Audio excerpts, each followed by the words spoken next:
Cabinet मंत्री मध्य प्रदेश के ग्रामीण विकास विभाग प्रहलाद सिंह पटेल अल्प समय के लिए बालाघाट प्रवास पर पहुंचे, जहां बालाघाट भाजपा कार्यालय में मंत्री प्रहलाद सिंह पटेल का वरिष्ठ भाजपा कार्यकर्ताओं ने आत्मीय स्वागत किया। मंत्री पटेल ने प्रेस के माध्यम से मोदी जी गारंटी वाली सरकार पर कहा कि देश पर सीए लागू होने से बधाई दिया। उन्होंने कहा कि हमारे देश में विकसित भारत संकल्प लिया है, जो जल्द ही देश को नंबर 1 पर लाने का प्रयास किया जा रहा है, जहां पर श्रमिक मजदूर के वेतन में बढ़ोतरी होगी। हमारा देश शरणार्थियों का देश है, घुसपैठियों का नहीं। आगामी समय में लोकसभा चुनाव पर निश्चय ही 400 पार कर पूर्ण बहुमत की सरकार बनाने जा रहे हैं। वहीं जिलाध्यक्ष रामकिशोर कावरे, सांसद ढाल सिंह बिसेन, भाजपा से सांसद प्रत्याशी भारती पारधी, भाजपा के वरिष्ठ नेता रमेश रंगलानी, अन्य भाजपा कार्यकर्ता उपस्थित रहे। अनुमान में हमारा परिश्रम अभी बाकी है। हमारा लक्ष्य है मध्य प्रदेश में 29 सीटें जीतना और जो अनुमान लगाए जा रहे हैं उसको जितना। और देश में बताया जा रहा है कि बढ़त मिल रही है। और है टिकट तो भाजपा की डिक्लेयर हो गई है, अब पार्टी में कैसे मेरे ख्याल से हमें बोलने की जरूरत नहीं है।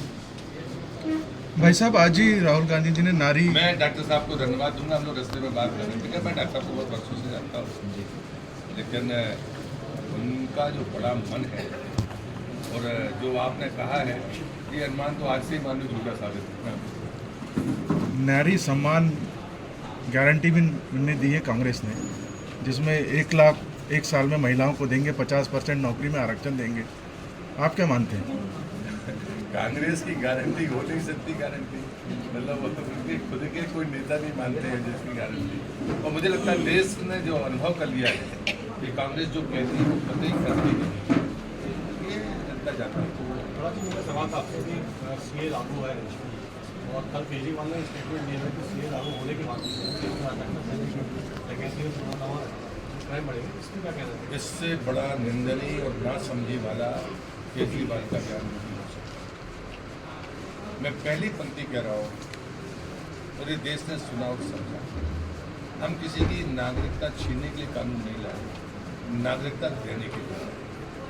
दूसरी बात मैं कह रहा हूँ, केजरीवाल जी सुन लें और पढ़ लें, तो मैं उनसे कहूँगा कि इस देश में 2 प्रकार के लोग आते हैं, एक शरणार्थी बनकर आते हैं और एक घुसपैठिए बनकर आते हैं।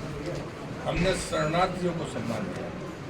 वो 3 देश, जिनके मैं नाम ले रहा हूँ, अफगानिस्तान, पाकिस्तान और बांग्लादेश, जहाँ पर हिंदू, सिख, बौद्ध, पारसी, जैन, ईसाई अल्पसंख्यक, वहाँ से वो मारकर भगाए गए। अगर उनको नागरिकता मिलेगी तो वो अपना ज़मीन ले पाएंगे, रजिस्ट्री करा पाएंगे, नौकरी कर पाएंगे, जिंदगी पाल पाएंगे एक भारतीय नागरिक के नाते। तो शरणार्थियों को शरण देना और उनको सम्मान देना, ये हमारा संकल्प है, हमारे लोगों का संकल्प है। इसे हमने पूरा किया है।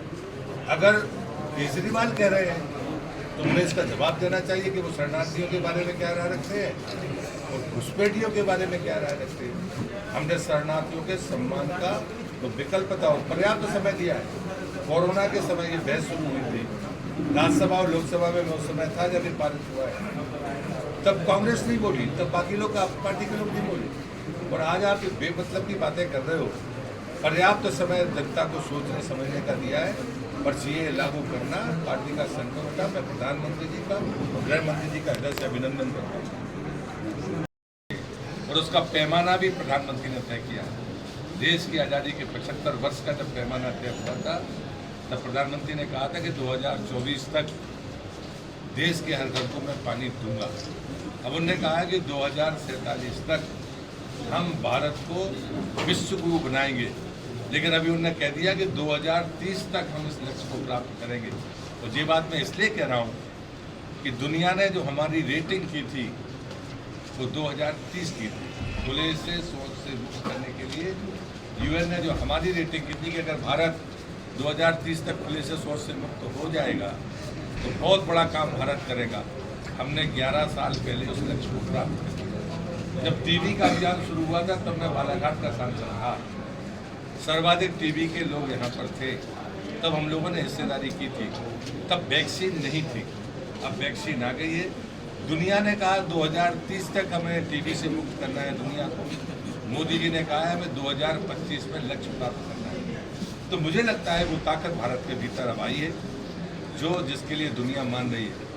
जिस अनाज को हम हल्का मानते थे, गरीबों का भोजन मानते थे, मिनट्स के नाम पर, अंग्रेजी में मिनट्स कहते हैं, आज वो दुनिया के हर ताकतवर की थाली में पहुंचा। हम 40% वो सीरियन पैदा करने वाले देश हैं, जिससे गरीब का खाना, गरीब का अनाज, बिना पानी की फसल कहा जाता था।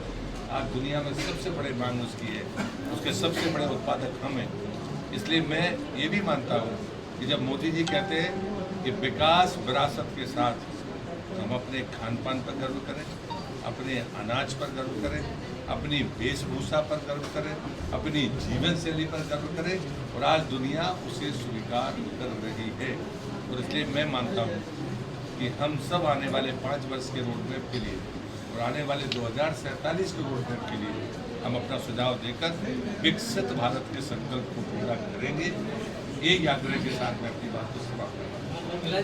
5,000, 5,000, 8,000 श्रम कानून का सीधा उल्लंघन है, 9,000, 12,000 मिल रहा है। इससे आप क्या कर रहे हैं? मैंने परसों ही बेच बढ़ाने का कारण है।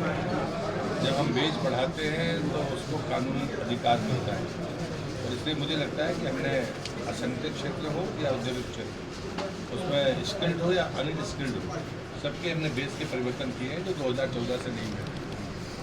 अभी जो श्रम विभाग की परिस्थितियाँ हैं, उन परिस्थितियों में इसके बाद हम और व्यापक परिवर्तन करने वाले हैं, क्योंकि हमारे पास में मैन पावर की भी बड़ी कमी है। उसको पूर्ति के साथ में और भी निचले स्तर पर ऑब्जर्वेशन में जाएंगे। ऐसा आपके विभाग का एक सवाल है, अभी आपने हृदय की जो ब्लास्ट रिपोर्ट आई थी, शायद उसमें आप उससे नाराज थे, नौकरी रिपोर्ट कर, लेकिन ऐसा ही 36-40 लेबर बालाघाट में ब्लास्ट में मारे गए थे, और उसकी न्यायिक जांच भी, न्यायिक जांच के बाद में दोषी अधिकारी दोषी पाया गया, उसके बाद भी किसी अधिकारी ने कार्रवाई नहीं की। क्या इस तरह के मामले में पूरा बुरा? मुझे लगता है कि हमें मैं आपको ये आग्रह जरूर कर रहा हूँ, अगर हो रिपोर्ट तो मुझे भेजे नहीं तो मैं ले लूँगा, मेरा स्टाफ सुन रहा होगा, हम उस केस को निकालेंगे। और आप विश्वास करिए कि मीडिया जो बात कहता है हम उसको सूचना के तौर पर लेते हैं, आलोचना के तौर पर नहीं लेते। और उसका उदाहरण अभी आपने देखा होगा, मैंने भोपाल नगर निगम में, मेरा कार्य क्षेत्र नहीं है, लेकिन संबल का पैसा तो जीवित लोगों के पास चला गया था। 6 जोनल अधिकारी सस्पेंड हुए, हमने 24 घंटे के भीतर कहा कि पैसा हमको वापस करिए।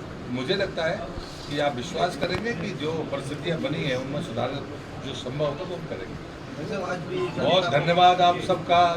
आगे कुछ बोलिए।